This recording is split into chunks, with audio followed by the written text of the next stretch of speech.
nagpasa po ako ng listahan without the knowledge of Senator Joel.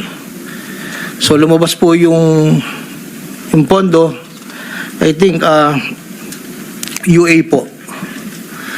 So hindi po alam ni Sena, yun po ang pinalit namin sa multipurpose building. Wala pong alam si Senator Joel.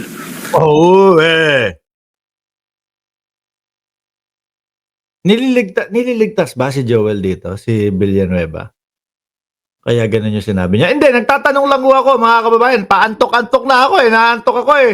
Doon sa sinasabi. Pero parang nililigtas eh. Yung kay Bryce is, ang sinasabi niya doon is, si Villanueva pa multi-purpose lang yan eh. Hole, tapos, biglang flood control.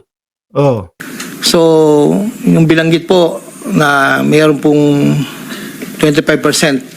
Ako po at si Yusek Bernardo ang nag-usap na gano'n na lang ang gawin para daw po matapatan man lang yung 1.5B na request po.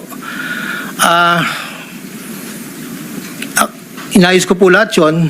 Sabi ni Madam Tricia de la Cruz, lahat ng sinabi ni Bryce, totoo. Feeling ko din, mga kababayan, bakit? Ito, sinabi ni na Bryce yan eh. Di ba? Tapos, kung maalala nyo ho, yung text messages na mga pinakita ni Bryce Hernandez, yun lang din po yung sinusundang kwento nung si Mina. Kaya lang, ang idinahilan nila, kaya daw siya pumunta doon kay Beng Ramos ay dahil magpapaprint daw ho, mga kababayan. Tinapa, laki-laking ang laki-laki nung kanilang kumpanya tapos magpapaprint doon pa sa Senado. Parang ang hirap pong ang hirap pong paniwalaan, At dinala ko po sa tauhan lang po ni Senator Joel somewhere in Bukawi po. Ang sabi ko po sa kanya, baka pwede, pakibigay mo lang to kay boss. Tulong ko to. Kung ano man ang future na plano niya. Yun po ay tulong ko. So kumbaga parang gusto niya akuin lahat. Walang kinalaman dito si Jewel Villanueva. Uy, may pinadala si Alcantara na pera, tulong. O sige, itago ko. Ganun ba nangyari, boss? Pero hindi niya po alam na doon ko po kinuha sa flood control po. Parang ang hirap naman maniwala, boss. Laking takot siguro nito kay Villanueva. Sa tingin nyo, laking takot siguro nito kay Villanueva na pakiramdam ko lang ho, mga boss. Ang pangapat po, taong 2021, nakilala ko po si Congressman. Sabi ni Carmen M., remember, merong video si Villanueva at audio, kinukulit niya si Alcantara kung magkano pa ang kulang. Go figures daw ho. Saldi ko. Sa pamamagitan din po ng Saldi ko. numero po, binigay lang po sa akin ni Yusek Bernardo. Hindi ko na po nilagay. Kasi po hindi naman po kasama siya nung kami nagkita sa Shangri-La BGC. Naalala ko din po yun, Ma'am Neng Gigi eh. Di ba? Naalala ko din po yun eh. Sandali, yung kumbaga, meron pang pamangkin din eh. Kung hindi ako nagkakamali, di ba? Meron pamangkin kung di ako nagkakamali na merong proyekto din. That was 2021 po. Ang unang usapan po namin ay susubukan pong makapagbaba ng pondo kung pwede po sa distrito ko. Taong 2022 po, unang bumaba po ay nagkakahalaga ng, tanda ko po, nandito po sa record ay 519 po ang pagkakatanda ko po. Okay. After po noon, 2022, so yung 519 po, ang... Excuse me, engineer. Para mas maliwanag, basahin mo na lang yung... Uulitan!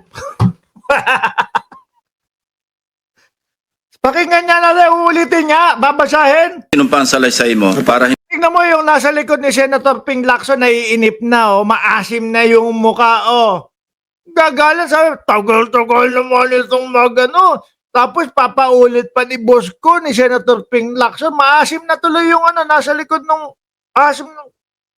Ulit na naman. Hindi ka naliligaw.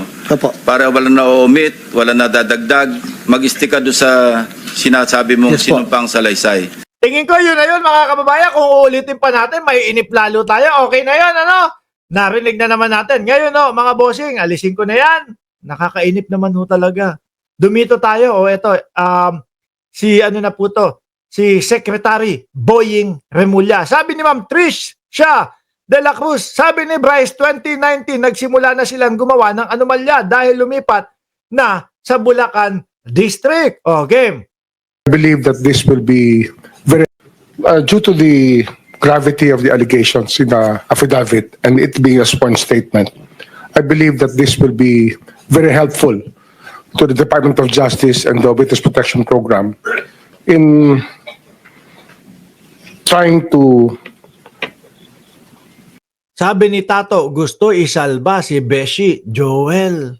Ano kaya yun? Paano kaya yun? Since nabanggit niya nga na ito po, ipapadala ko po ito kay Senator Joel. Sabi pakisabi, tulong ko sa kanya. Ano kaya? Ay, okay, sige. Tulong. Ito, tulong ni Alcantara. Lagay, pasok lang sa bio. Sige, okay na. Tulong yan. Gagamitin yan sa mga project o kung saan. Ganun kaya nangyari doon? Para lang maiiwas na merong katkong sa flood control. Para lang masabi na, wala po, walang kinalaman si Joel Villanueva dyan. Kumbaga, superhero. Akuin ko na lahat. No? Ako pa superhero ni Joel Villanueva. May tulong ako para sa kanya. Ano ba to? Akala ba nila lahat ng Pilipino, grade 1? Akala lahat ng Pilipino, bata? Ngayon lang pinanganak? file a case as soon as possible, Ako po! as this is the demand of the people. This is what the people of the Philippines want. So in that regard, Mr. Chairman, I hope that I will be allowed to bring Mr. Alcantara to the DOJ this morning so that we can evaluate his affidavit in full, given all the annexes, and that we can also ask him to sign certain documents. Sabi ni Caroline de la Cruz, may takot kay Villanueva sa laki ng perang yun. Di pwede sa tao lang ibibigay na wala siyang abiso. That may be Ako nga ho, pag nagbabayad ho ako ng utang, mga boss Pag magbabayad ako utang, kunyari $20. Yung $20 dito, converted lang po yun ng 1,400 pesos. Ano po? Sasabihin ko pa doon sa tao, boss, pinakiabot ko yung bayad doon sa ganito, sa kaibigan mo. Doon sa tao mo, sinama ko yung bayad ko